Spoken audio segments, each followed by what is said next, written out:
Mr. Jobs, you're a bright and influential man. Here it comes. It's sad and clear that on several counts you've discussed, you don't know what you're talking about. I would like, for example, for you to express in clear terms how, say, Java, in any of its incarnations, addresses the ideas embodied in OpenDoc. And when you're finished with that, perhaps you could tell us what you personally have been doing for the last 7 years.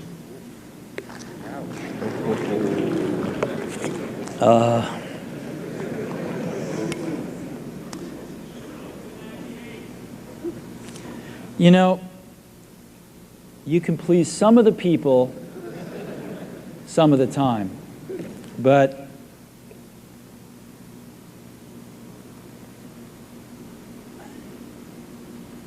one of the hardest things when you're trying to affect change is that people like this gentleman are right in some areas.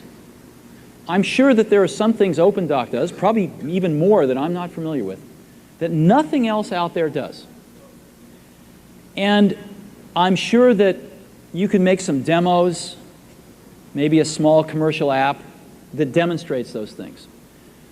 The hardest thing is, how does that fit in to a cohesive, larger vision that's going to allow you to sell $8 billion, $10 billion of product a year?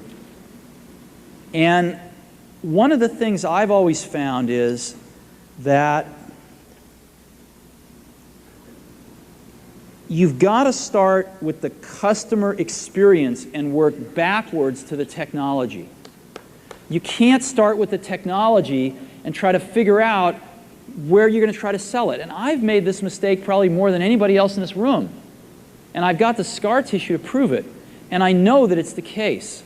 And as we have tried to come up with a strategy and a vision for Apple,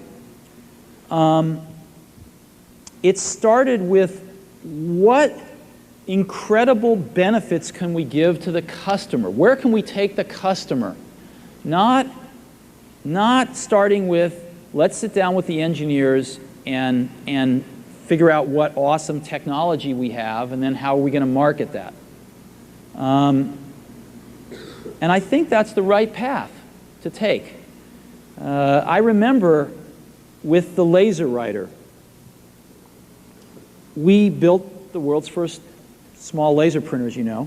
And there was awesome technology in that box. We had the first Canon laser printing, cheap laser printing engine in the world, in the United States here at Apple. We had a very wonderful printer controller that we designed. We had Adobe's PostScript software in there. We had AppleTalk in there. Just awesome technology in the box. And I remember seeing the first printout come out of it and just picking it up and looking at it and thinking, you know, we can sell this. Because you don't have to know anything about what's in that box. All we have to do is hold this up and go, do you want this? And if you can remember back to 1984, before laser printers, it was pretty startling to see that. People went, whoa, yes.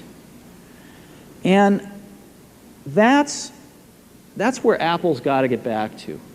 And, you know, I'm sorry that OpenDoc's a casualty along the way, and I readily admit there are many things in life that I don't have the faintest idea what I'm talking about. So I apologize for that too. But there's a whole lot of people working super, super hard right now at Apple. You know, Avi, John, Garino, Fred. I mean, the whole team is working, burning the midnight oil, trying to, and people, you know, hundreds of people below them, to execute on some of these things, and they're doing their best. And I think that what we need to do, and some mistakes will be made, by the way. Some mistakes will be made along the way. That's good, because at least some decisions are being made along the way. And we'll find the mistakes, we'll fix them.